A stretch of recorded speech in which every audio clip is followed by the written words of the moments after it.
Hey, we're back with another video for the DJI Pocket 3. Every time we put up a video about this little camera, there's so much interest about how we get the best looking image coming from this little camera. A lot of you are saying, how do you get it so sharp? How does it look so cinematic? So in this video, we're gonna cover every single setting. So let's jump into it. We're in the studio now, so first of all, I want to guide you through the entire menu system of the Pocket 3. Some of you may be new to this, so I thought it'd be good to go through almost everything that you need to change. Obviously, if you've got the Pocket 3 for a while, you might want to skip this, but I think it's worth watching just in case you want to check your settings are the same as mine. So the first thing you can do is we're going to turn the Pocket 3 on, and then I'm just going to drag down from the top. And this is where you get your kind of quick settings. So in the top left here, this is where you can actually save some profiles, and I'll talk about that a little later on, but this is super handy. When you dial in the settings that we're going to talk about in this video, you can save them here, so that if you want a slow motion profile, if you want a specific video profile, you can save them as custom modes, and that means you can quickly jump to them in a snap. So I'll show you that in a moment. Up the top here, we have the screen rotate and capture. Up to you how you want that. Brightness, again, that's up to you. I recommend having it down a little bit actually, just to save on battery life. You've got the FT, the selfie mode on. Now, a lot of people use this and active track when they're filming themselves, and a lot of people see this as a good feature because when you're walking around, the camera's gonna pan and move around to keep you center of frame. Okay, I've come outside and face tracking is now turned on. Now, a lot of people like this mode because as you can see, as I move the camera up and down, left and right, it's always keeping me center of frame. So a lot of people like this for vlogging because you can walk around and you just know without looking at the screen, you are going to be in the center of frame. I actually find this though, it's not the best setting to use if you want your footage to look more natural, more cinematic, because it's a little jarring, I think, when the camera is consistently and continually moving around to keep you in the center of the frame. It looks a little odd in my opinion. I'll continue to walk about just so you can see what it's like. So I would recommend turning it off and allowing you or your subject to move around in frame. Now, there is a caveat to this. There is one situation where you might want to use this feature. So first of all, let me show you what it looks like again with this feature turned off. Okay, so now we've turned the face tracking feature off, and if I move to the left, I will stay on the left. If I move to the right, I will stay on the right. Now, I actually think when you're walking around, and I'm going to walk up a little bank here, as you're walking around, I actually think this just looks a little bit more natural. Yes, I'm bouncing up and down, but the camera's not. The camera's staying fairly steady, fairly stable, and I think it looks a lot more natural. Also as well, if you're sort of hit like I'm here and I want to show you the background, I can point and do this without it shoving me right in the center of the frame. So I just think if you want your footage to look much more natural, especially when you're out doing your travel videos, your vlogging videos, turn that face tracking feature off.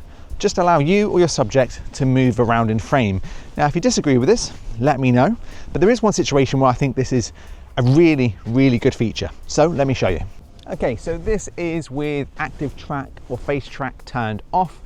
And I think if you are doing a piece to camera, if you're indoors, this looks kind of more natural. If you're just doing subtle movements like this, and I don't need to show anything in the background, this is where I would have the active track turned off, because I think it looks much more natural just to position yourself a little bit like this on the side of the frame, talk about what I'm talking about. Maybe we can have some graphics up here. I can move around here.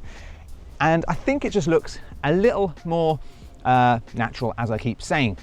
There is one situation though, where I think the active track and the face tracking comes in super handy. If you are out doing your travel videos or educational type videos and you actually need to show things in the distance, this is where it is worth using. So let me show you that now.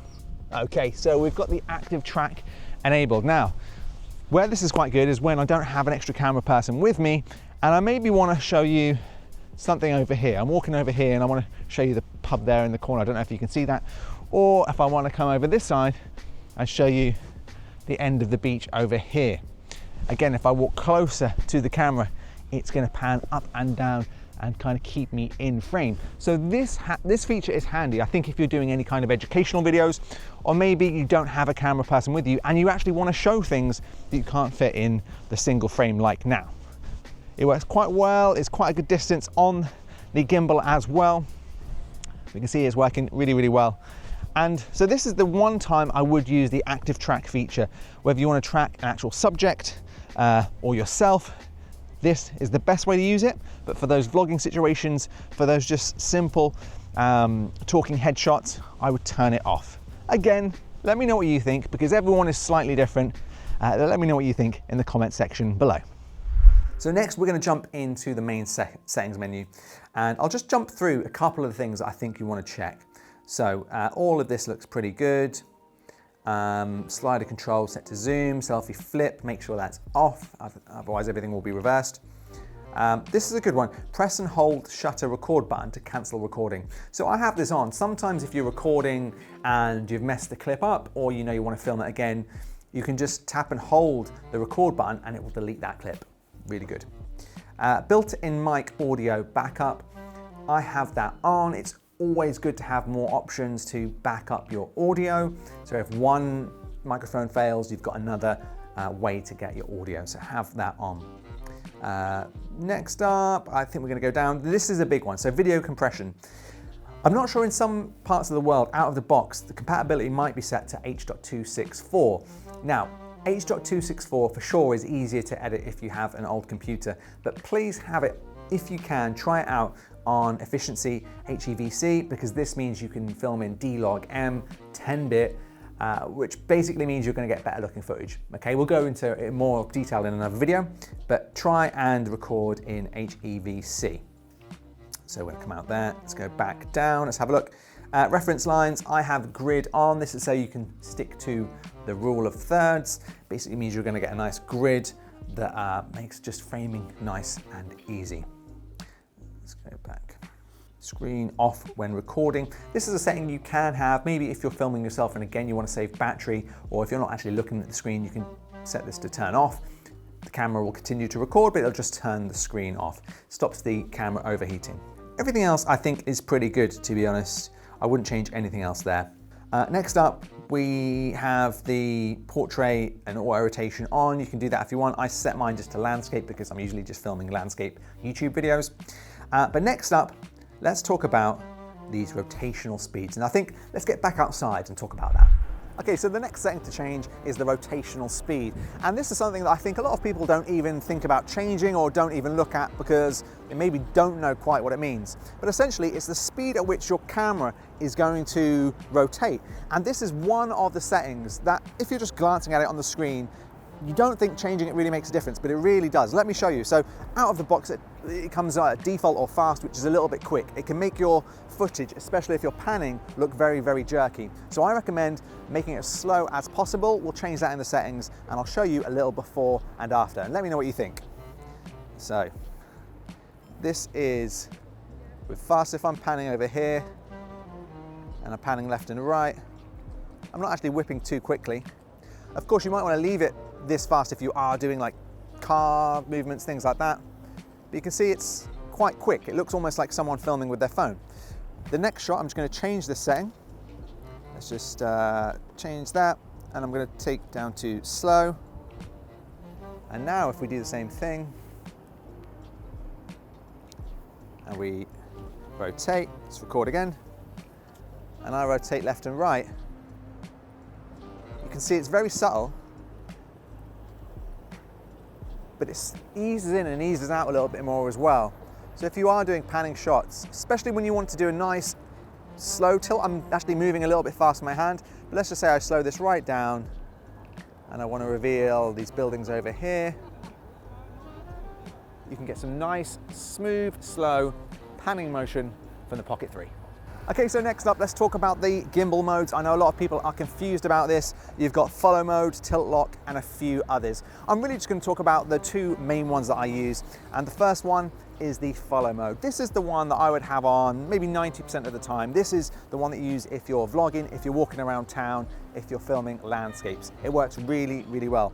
The next one is tilt lock. I would use this if you want to do a pull in or pull out motion, or if you want to go side to side. This keeps the horizon straight and it means you get some really nice shots without the camera sort of jumping around a lot. So let me show you how it looks if you were to do some of those shots with follow mode on, and then if you changed it to tilt lock. And then I'll tell you about a little secret tip that you can do to jump between those modes with the joystick. So this first one is follow mode. So if you were to go left and right, what happens is you can see sometimes the camera kind of drifts at the end of every movement. Same if you want to go up and down, so I'll try follow mode, going almost up and then down. That's okay if you want to kind of pan up against something, but you can see it often goes too far and it's a little bit hard to control. So in this situation, this is when you would want to change to a tilt lock. So let's stop this. Now if we go left to right, this will keep the horizon nice and steady.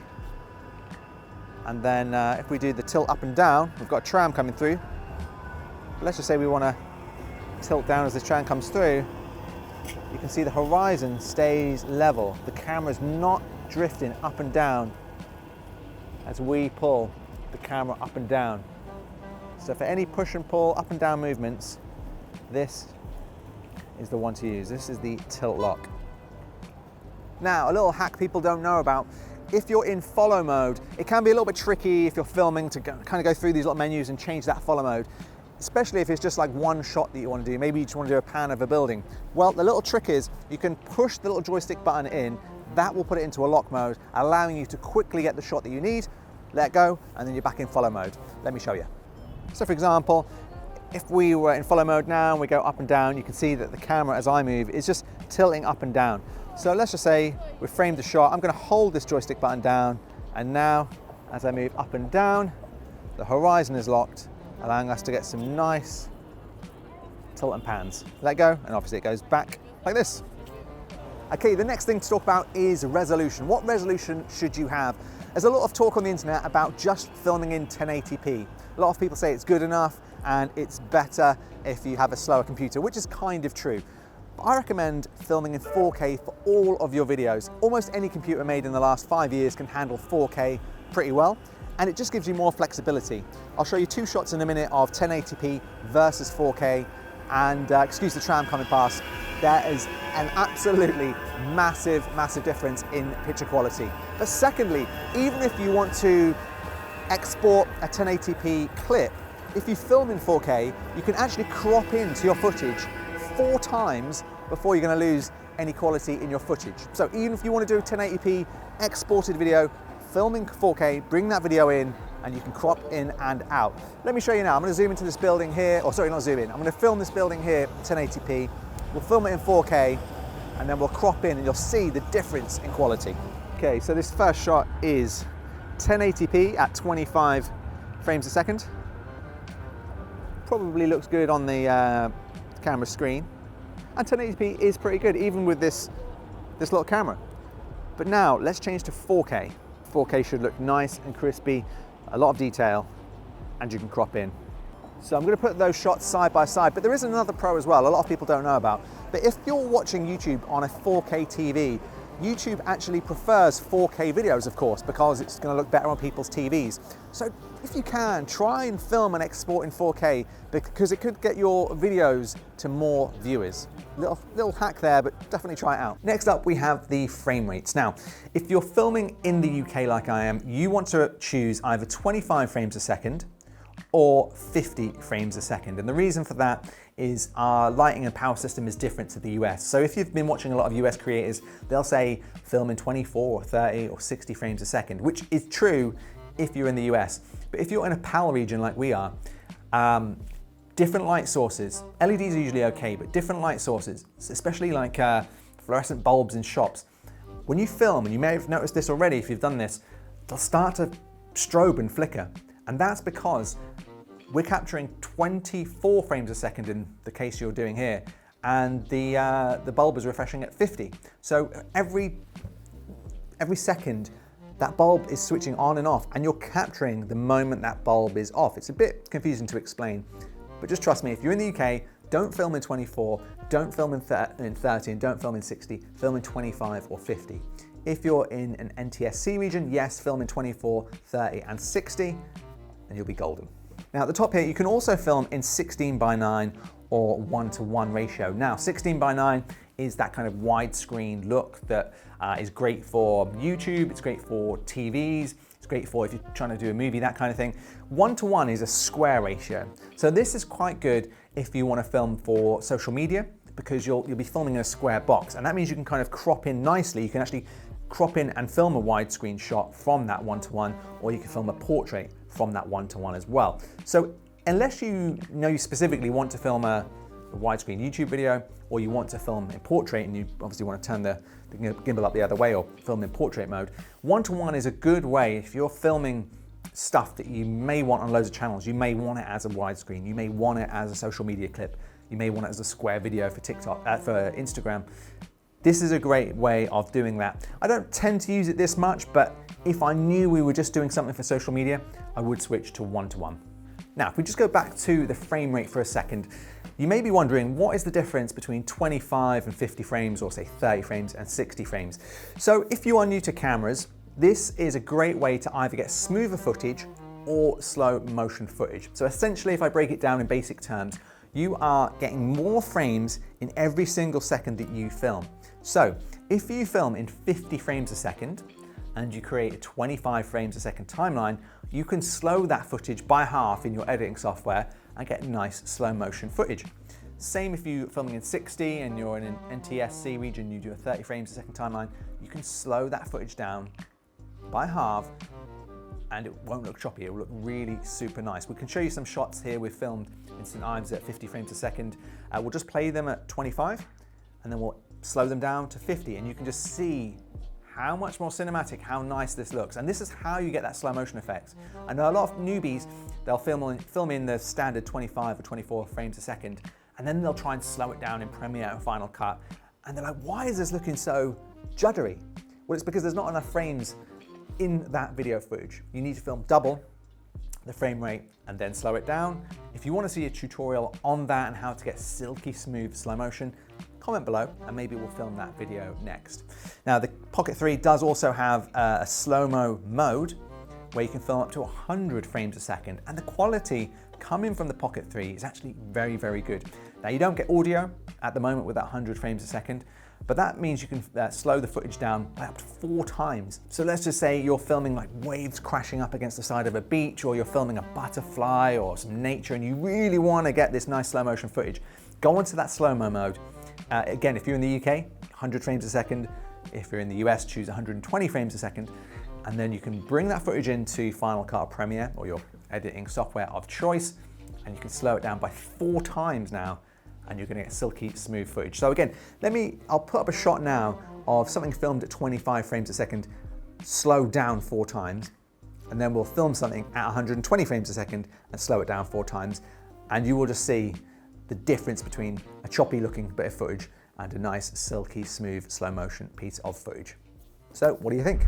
Okay, so next up, this is where you'll want to make one of the biggest changes in my opinion. You're going to swipe from the right hand side of the screen, swipe across, and by default you're going to have just this black bar that comes out that says glamour effects, compensation on and off, and image adjustment. So this is the basic mode. This is the mode that I think most people will use out of the box. And there's nothing wrong with this mode, to be honest. This is for people who just want to be run and gun. You just want to film your holiday videos, your travel videos.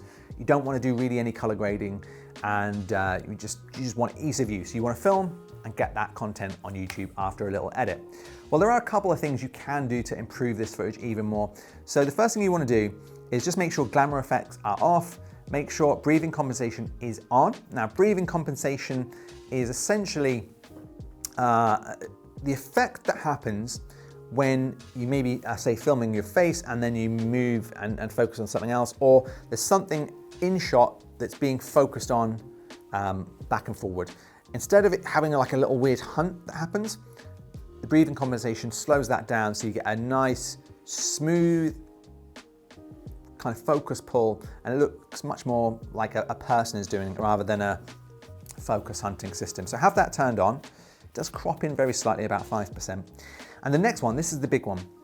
We're going to go to image adjustments, and we're going to go to custom, and we're going to take the sharpness down to -2, and the noise reduction down to -2 as well.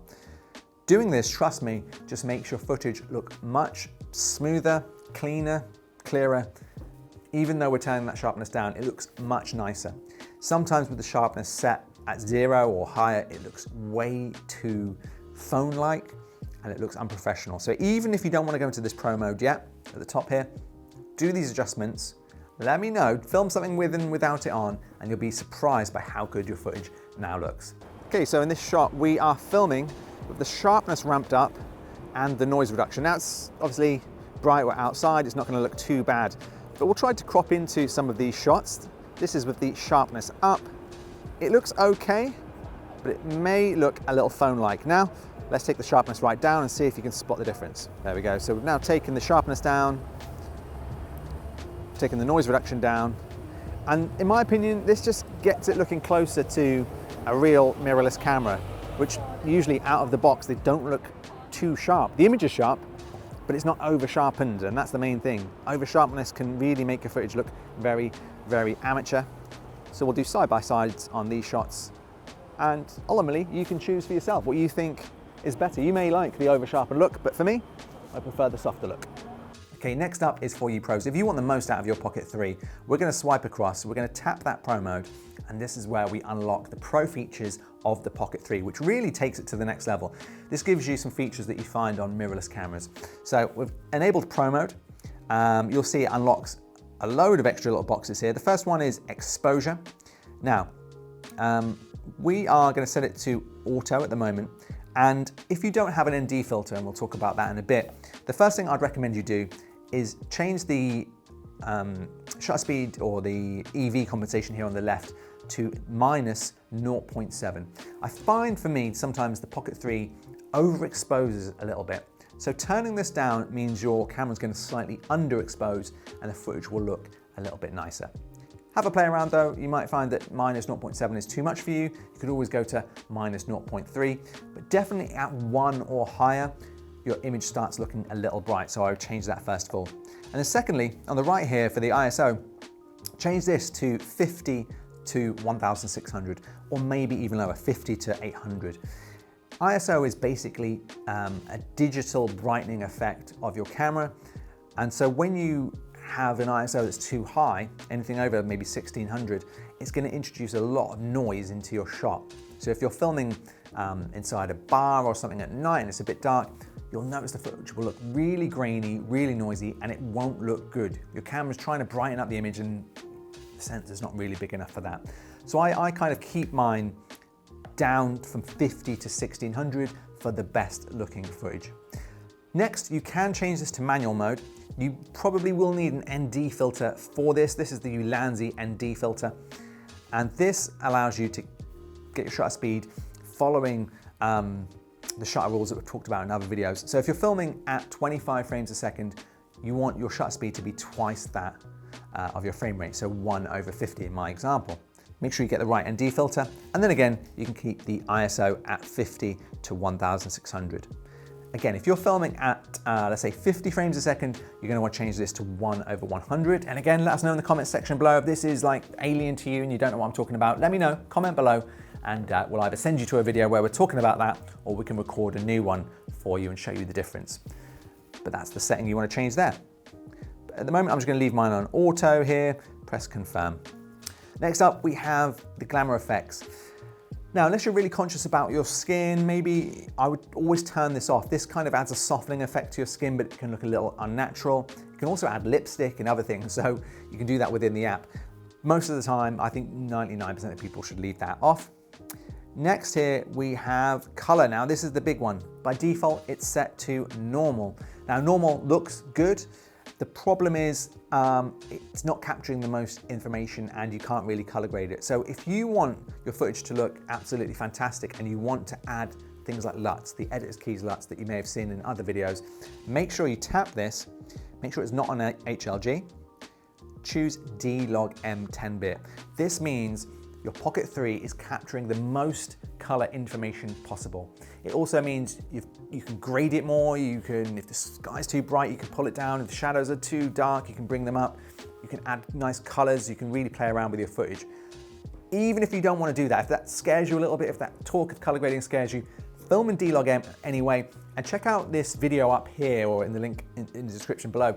We make some LUTs at editor's keys specifically for this D-Log M profile. So even if you're scared, if you have no color grading knowledge at all, you can throw these LUTs on, drag and drop, and they'll make your 10-bit D-Log footage look really, really good. I'll throw up a few examples because the footage looks quite gray out of camera, but I'll throw up a few examples now of the D-Log footage or D-Log M footage, and then the D-Log M footage with our LUTs.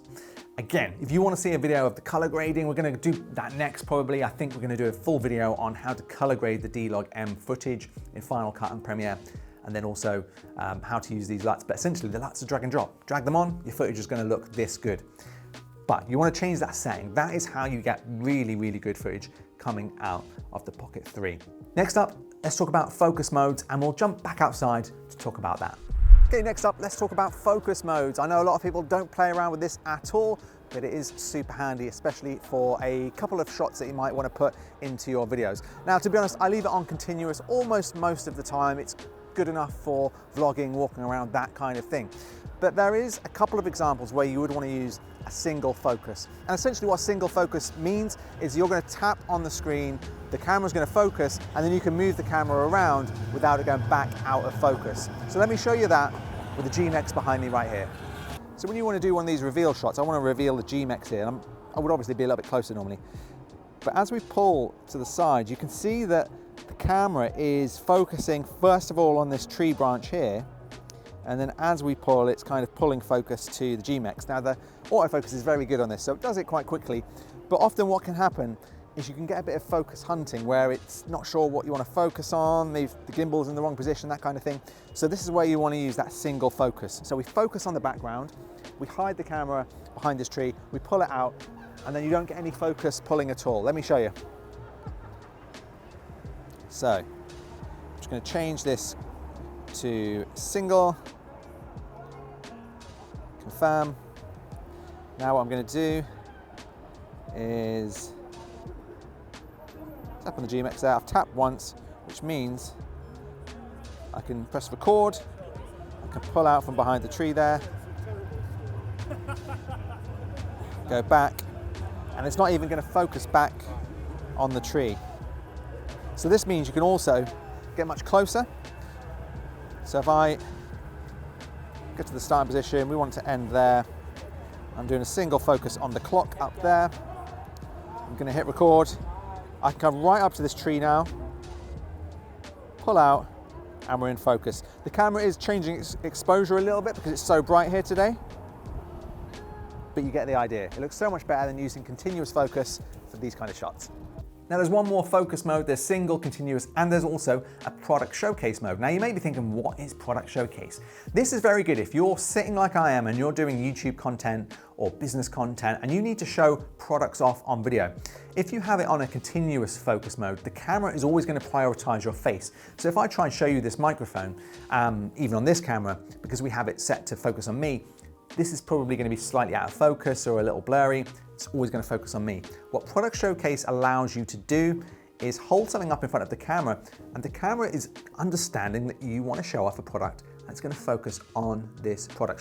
So let me show you that now. Okay, so this is now filming with Product Showcase off. So if I try and show you this, and I'm just talking to camera, it's probably not focusing on the little mic, it's probably not focusing on the iPhone. I wouldn't have thought. It's still probably focusing on my face. But let's just say I want to talk about this. I want to talk about this iPhone case from Buckle & Band. Then how do we do that? We turn on the Product Showcase. So we're going to turn that on now and we'll see the difference. Okay, so now we are in Product Showcase mode. So now when I bring this iPhone case a little closer, is it now focusing on the Buckle & Band iPhone case? I bring it back to me, it should focus back to me. So you don't have to worry about this. If you're just talking, maybe doing a makeup tutorial, you can see my face is still in shot, but hopefully it should be focusing now on this iPhone case. I bring it back to me, put it down, and it's focusing back on me. So a super handy feature if you're doing these kinds of product review videos. Just a word of warning though, just make sure you turn it off, because sometimes I've tried this out and then I've accidentally left it on, and then what happens is I put my hand in front of my face as I'm talking and it just constantly focuses on my hand. You don't want that to happen. So make sure after you finish filming any kind of product showcasey style videos that you turn it back on to continuous. So essentially for the filming side of things, that's really all you need to know to get the best looking footage. Once you've got those settings locked in, it's really just your technique of using the camera. And because it's a gimbal-based camera, there are techniques that you can use. So we'll take this out and we'll do another video on filming techniques. So once you've got all these settings dialed in after watching this video, we'll do another video showing you maybe just how you can control this camera, how you can get the best looking footage whilst using this camera outside. And we'll show you the difference between the gimbal modes a little bit more in another video, and just little movements you can make with your body to make this even smoother. But essentially, the next thing you want to do, and I know we're talking about video quality, but the main part of your video is often always audio as well. If you're doing a travel video, let's say, and I like to talk about travel videos because a lot of people are doing those on YouTube, it's when you're doing a travel video, you're often outside, and if the audio is, you know, it's windy and your audio is cracking up and people can't hear you and you're standing away from your camera, the audio being bad can actually ruin your video really badly. And people will often switch off a video even if the footage looks good, but they just can't hear you, or it's like distorting their speakers, they're gonna turn you off. So let's talk about the microphone. If you get the Creator Combo, you get the little DJI mic. But what you'll notice is, unlike a lot of people, I don't have the microphone hanging on me with the big furry dead cat. I don't like it looking like that. So what I tend to do is I reverse it. I put the microphone on the inside of my shirt. That means you're a bit more protected from the wind. This audio quality is still very, very good. And then I've also covered up the DJI logo with a little bit of black tape. Obviously, normally you should probably use a little bit of white tape and it would disguise it even more. But the good thing with this microphone is I can walk away from the camera, I can turn around, and this is still working really, really well. So definitely recommend the Creator Combo kit with the DJI Mic 2. What I'm gonna do is actually turn this off as we're talking, and you'll be able to hear the difference in a moment. So now the audio quality you're hearing is directly through the camera itself. Still a very good microphone, but as I walk away, the audio quality is going to get worse and worse. You can't hear me at all. It's starting to rain, but I definitely recommend getting the little DJI Mic 2 and hide it on your subject if you can. It doesn't really improve the shot as such, but it just makes you look much more professional. So I hope this video has helped you. If it has, let me know if you knew all of those little tips and tricks and settings. Let us know in the comment section below.